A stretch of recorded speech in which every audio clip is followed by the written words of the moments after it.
এই হাতখন হৈছে ডক্টৰ নুমল মুমিনৰ, ভালকৈ লক্ষ্য কৰক। বিধানসভাৰ উপাধ্যক্ষ ডক্টৰ নুমল মুমিনৰ হাত হয় এখন।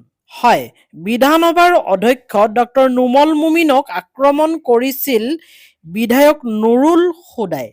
এই ঘটনা ছ'চিয়েল মিডিয়াত সাংঘাতিক ৰূপে ভাইৰেল হৈ পৰিছে আৰু এটা ভিডিঅ' ভাইৰেল হৈ পৰিছে গেম খেলি থকা।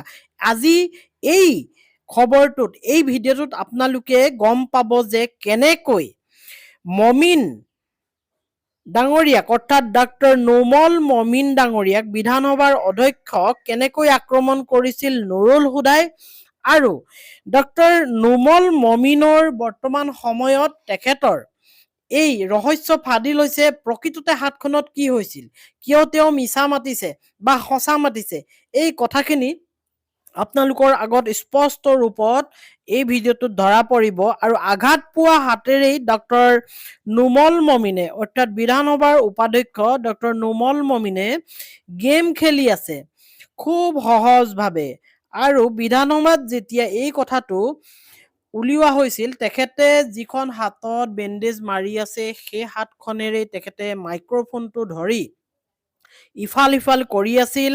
আৰু এতিয়া এই ভিডিঅ'টোৱে বহুত কণ্ট্ৰভাৰ্চি কৰিছে আৰু এই ভিডিঅ'টো মই লগাই দিম। ভিডিঅ'টো সম্পূৰ্ণৰূপে চোৱাৰ লগে লগে আপোনালোকে গম পাব যে নুমল মমিনে মিছা মাতিছে নে নুৰুল হুদাই মিছা মাতিছে।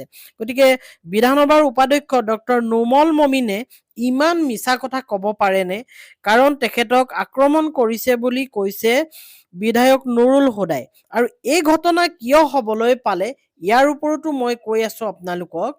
এই ঘটনা হ'বলৈ পালে, কিন্তু ভিডিঅ'টো নোচোৱাকৈ আপোনালোকে নাযাব, কাৰণ মই ভিডিঅ' ক্লিপটো লগাই দিম। ভিডিঅ' মিছা কথা নকয়, আপোনালোকে দেখা মাত্ৰকে গম পাব যে বিধানসভাৰ উপাধ্যক্ষ ডক্টৰ নুমল মমিন সত্য নে আক্ৰমণ যিজনে কৰিছিলে বিধায়ক নুৰুল হুদা সত্য।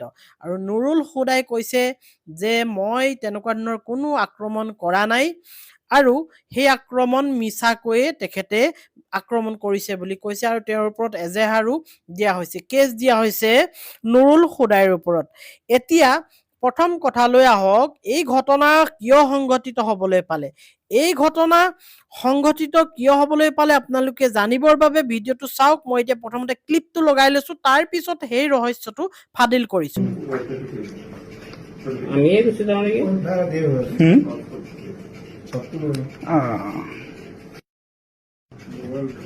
ডিসপুটন সার্টিফিকেট যাব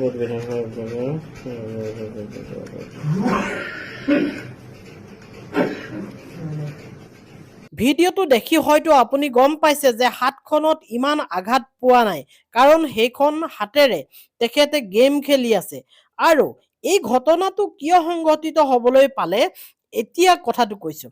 চাওক, সিদিনা বিধানসভাত অখিল গগৈক খেদা মাৰি গৈছিল বিধায়ক ৰূপজ্যোতি কুৰ্মীয়ে আক্ৰমণ কৰিবৰ বাবে। আৰু সেই ঘটনাটোৰ প্ৰতিবাদত এতিয়া সম্পূৰ্ণ বিধানসভা উতল পুতল লাগি আছে। সকলোৱে নিন্দা কৰিছে যে ৰূপজ্যোতি কুৰ্মীয়ে অখিল গগৈক আক্ৰমণ কৰিবলৈ যোৱাৰ ঘটনাটো বিধানসভাৰ উপাধ্যক্ষই সিমান গুৰুত্ব নিদিলে বা তল পেলাবলৈ যত্ন কৰিলে। কাৰণ বিধানসভা চলি থকা সময়ত যেতিয়া ৰূপজ্যোতি কুৰ্মীয়ে অখিল গগৈক মাৰিবলৈ খেদা মাৰি গৈছিল, তেতিয়া ডক্টৰ নুমল মমিন, অৰ্থাৎ বিধানসভাৰ উপাধ্যক্ষই হঠাতে তেখেতে বিধানসভা স্থগিত ৰাখি তেওঁ লেট্ৰিনলৈ গৈছিল, অৰ্থাৎ প্ৰস্ৰাৱ কৰিবলৈ গৈছিল, এনেকুৱা ধৰণৰ কথা এটা ওলাইছে। আৰু সেই তালৈ যাওঁতেই বাহিৰত নুৰুল হুদায়ে তেখেতক আক্ৰমণ কৰিল বুলি কথাটো ওলাইছে। আৰু বৰ্তমান সময়ত নুৰুল হুদাই এই ওপৰত কেছ দিছে আৰু নুৰুল হুদাই এই কথাটোৰ বিৰোধিতা কৰিছে, মই কৰা নাই বুলি। কিন্তু এতিয়া ৰাইজৰ এটাই প্ৰশ্ন আৰু মনত জিজ্ঞাসা জাগিছে যে ডক্টৰ নুমল মুমিন বিধানসভাৰ উপাধ্যক্ষই নুৰুল হুদাইৰ ওপৰত এইটো কাৰণে কেছ দিলে, কেৱল ৰূপজ্যোতি কুৰ্মীক বচাবৰ কাৰণে, সেই বিষয়টো তল পেলাবৰ কাৰণেই এই কেছখন তৰিছে।